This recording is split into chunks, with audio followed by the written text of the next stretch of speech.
શાંતિજુ બાદ હવે હિંમતનગર નગરપાલિકામાં સામે આવેલો વિવાદ સ્થાનિક રાજકારણમાં નવા સમીકરણો ઉભા કરી રહ્યો છે।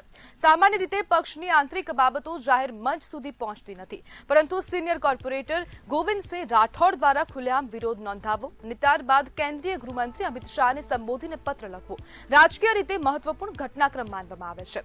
સમિતિઓની ફાળવણીમાં અન્યાય, જૂથબંધી અને સાંઠગાંઠના આક્ષેપો માત્ર સ્થાનિક અસંતોષ પૂરતા મર્યાદિત નથી, પરંતુ તે સંગઠનની આંતરિક એકતા અંગે પણ સવાલ ઉભા કરે છે। ખાસ કરીને જ્યારે સિનિયર આગેવાન જાહેરમાં સંતોષ વ્યક્ત કરે ત્યારે તે કાર્યકરો અને અન્ય ચૂંટાયેલા પ્રતિનિધિઓમાં પણ ચર્ચાનો વિષય બને। રાજકીય વિશ્લેષકોનું માનવું છે કે સ્થાનિક સ્વરાજ્ય સંસ્થાઓમાં પદ અને સમિતિઓની ફાળવણી ઘણી વખત રાજકીય સંતુલન જાળવવાનું સાધન હોય છે। જો અસંતોષ વધે અને સમયસર ઉકેલ ન આવે તો તેની અસર આગામી સ્થાનિક અને સંગઠનાત્મક જે ચૂંટણીઓ આવવાની છે અને જે રાજકારણ પર પણ જોવા મળી શકે છે। હાલ સૌની નજર પક્ષના નેતૃત્વના આગામી પગલા પર છે અને સમિતિ ફાળવણીમાં અન્યાયના ગંભીર આક્ષેપોની સાથે હવે વિરોધ કરવામાં આવ્યો છે અને સામાન્ય સભા જે યોજાઈ હતી તેમાં પણ કોર્પોરેટર દ્વારા વિરોધ કરવામાં આવ્યો છે।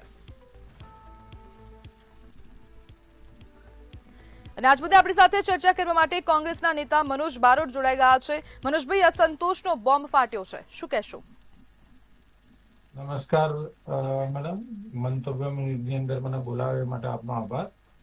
અત્યારે હિંમતનગરના નગરપાલિકાની અંદર એમના આંતરિક વિવાદ જે સામે આવ્યો છે એ બાબતે અમારા કોંગ્રેસ પક્ષ તરફથી હું એટલું જ કહીશ કે આ સમિતિઓની રચના બાદ ગોવિંદસિંહ રાઠોડે જે બળાપો કાઢ્યો એવો અંદર બીજા ઘણા બધા સભ્યો નારાજ છે, પરંતુ હજી ખુલીને બધા આવ્યા નથી, ધીમે ધીમે બધા બહાર આવશે। આ સમિતિઓની જે રચના થઈ એમાં જે એમને અન્યાય થયો છે એવી જે વાત કરી રહ્યા છે ગોવિંદસિંહ રાઠોડ, એ બાબતે હું એટલા માટે સંમત થઈશ કારણ કે અમુક નવા માણસોને એમને સમિતિઓમાં સ્થાન મળ્યું છે, જ્યારે જૂના લોકોને સમિતિઓમાં સ્થાન નથી મળ્યું, એટલે સ્વાભાવિક છે કે જૂના લોકો નારાજ થયા હોય।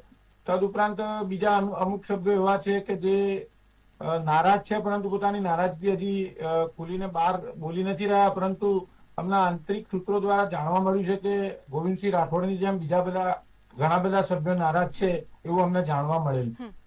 મનોજભાઈ, આજે સમિતિઓની ફાળવણી કરવામાં આવે છે તો તેમાં પારદર્શિતાનો અભાવ રહ્યો છે? મેડમ, હવે એ પ્રશ્ન ભારતીય જનતા પાર્ટીનો આંતરિક પ્રશ્ન છે। એમને કોની નિમણૂક કરી, કેમ કરી, કોના જૂથમાંથી આવે છે એ બાબતમાં હું નહીં પડું, પરંતુ એટલું ચોક્કસ દેખાઈ રહ્યું છે કે ઘણા સિનિયર આગેવાનો, ગોવિંદસિંહ જેવા સિનિયર આગેવાનોને અન્યાય થયો છે તે દેખાઈ રહ્યું છે। આપને લાગે છે કે ભાજપના આંતરિક જે આ બળવો ચાલી રહ્યો છે, અસંતોષ છે, તે આવનારા સમયમાં વિકાસ કાર્યો પર તેની અસર થશે? ચોક્કસ મેડમ, એમના આંતરિક ઝઘડાના કારણે જે ગત ટર્મની જે બોડી હતી એ છેલ્લા 3 વર્ષ સુધી કામ કરતી નથી, એવું જ અત્યારે તો એવું દેખાઈ રહ્યું છે કે આ બોડીની અંદર પણ આંતરિક વિવાદના કારણે નગરના વિકાસના કામો ઉપર આની ચોક્કસથી અસર પડશે। બિલકુલ મનોજભાઈ, જોડાવા બદલ આપનો આભાર।